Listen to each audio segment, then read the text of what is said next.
یہ رسول اللہ صلی اللہ علیہ وسلم کے ان گنت معجزات کہ جن کو دیکھ کے ایمان بڑھ جائے. اور یہ جو باتیں ہیں یہ سکہ سندوں کے ساتھ ہم تک پہنچی ہیں. اگرچہ ہم نے عینی مشاہدہ نہیں کیا لیکن ہمیں ان روایات کے اوپر اسی طرح اعتماد اور یقین ہے، کیونکہ وحی کی دو ہی قسمیں ہیں، ایک قرآن ہے ایک حدیث ہے.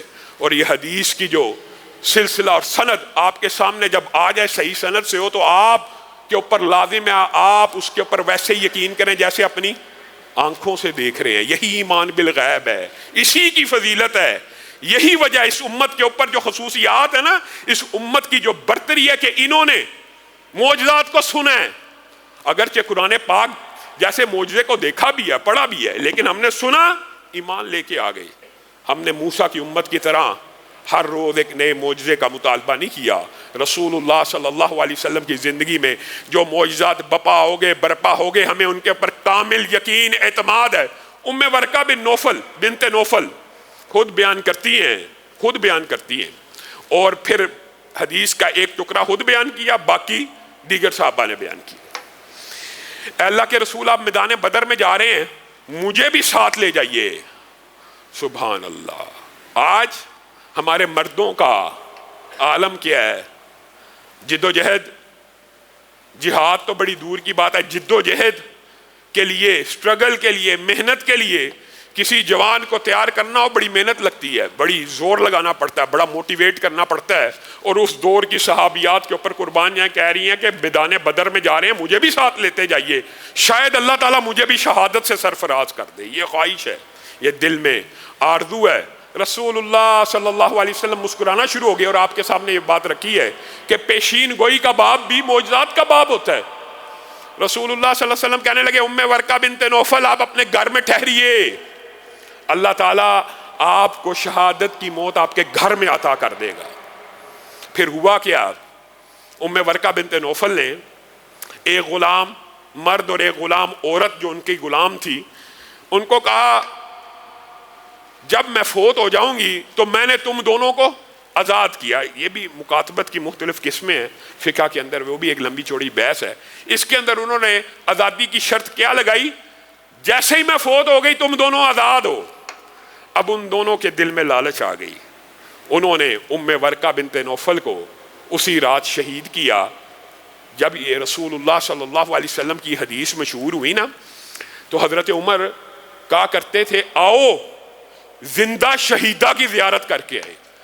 صحابہ کو رسول اللہ صلی اللہ علیہ وسلم کی بات کے اوپر اس طرح یقین ہوتا تھا کہ یہ ام ورقہ بنت نوفل ان کا یہ اعزاز ہے کہ صحابہ ان کے گھر میں جایا کرتے تھے اور کہا کرتے تھے یہ زندہ شہیدہ ہیں، ان کو رسول اللہ صلی اللہ علیہ وسلم نے شہادت کا اعزاز دے دیا، اب ممکن نہیں ہے کہ یہ شہید نہ ہو. اور وجہ شہادت یہ بنی اس غلام اور اس عورت نے اس لالچ میں آ کے کہ جیسے یہ فوت ہو جائیں گی تو ہم آزاد ہو جائیں گے، ایک رات ان کو شہید کر دیا. اور اسلامی فقہ کے اندر یہ آپ کو پتہ حدیث معروف ہے کس حوالے سے بھی، دیگر اس کے اندر سے بھی مسائل نکلتے ہیں. ایک مسئلہ یہ بھی ہے کہ حضرت عمر نے کہا تھا کہ اس عورت کو غلام اور اس مرد غلام کو پکڑ کے لاؤ. جب ان کو پکڑ کے لایا گیا فقہ کا جو باب اس حدیث سے نکلتا ہے وہ یہ ہے حضرت عمر نے یہ پہلے دو یعنی ایک مرد اور عورت تھے جن کو مدینہ منورہ کے اندر گردن کاٹنے کی بجائے کیا کیا تھا؟ سولی پہ لٹکا دیا تھا. گویا اسلامی فقہ کے اندر کسی جرم کی سنگینی کو دیکھتے ہوئے مصلوب کر دینا، سولی پہ ٹانگ دینا، لوگوں کے لیے نشان عبرت بنا دینا یہ جائز ہے. اور یہ وہ پہلے دو ہیں جنہیں مدینہ الرسول کے اندر پھر حضرت عمر نے اس جرم کی پاداش کے اندر سولی پہ لٹکا دیا تھا. رسول اللہ صلی اللہ علیہ وسلم کی یہ جو پیشین گوئیوں کا باب ہے یہ بھی ایک بڑا طویل باب ہے، لیکن چند ایک آپ کے سامنے رکھتے رہتے ہیں کہ جذبات کو، ایمان کو جلا بخشی جائے اور ایمان تر و تازہ ہو جائے. وہ جو غربت اور افلاس کا دور تھا جس دور میں آپ کو پتا صہیب رومی کو کفن کے لیے پورا کپڑا میسر نہیں، صحابہ دفن ہونے کے لیے تین تین چادروں کی بجائے ایک ایک چادر میں دفن ہو رہے ہیں، قرآن دادی ہو رہی ہے. اس دور میں رسول اللہ صلی اللہ علیہ وسلم نے یہ حضرت علی کی معروف حدیث ہے کیا کہا تھا؟ ایک وقت آئے گا، اس وقت صحابہ کے لیے یہ بات کتنے اچنبے کی ہوگی، آج تو ہمارے لیے اچنبے کی نہیں ہے.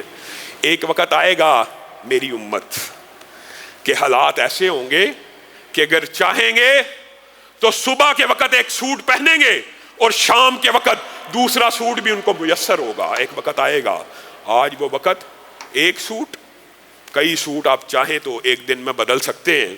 اور ساتھ میں دوسرے لفظ کیا کہے تھے؟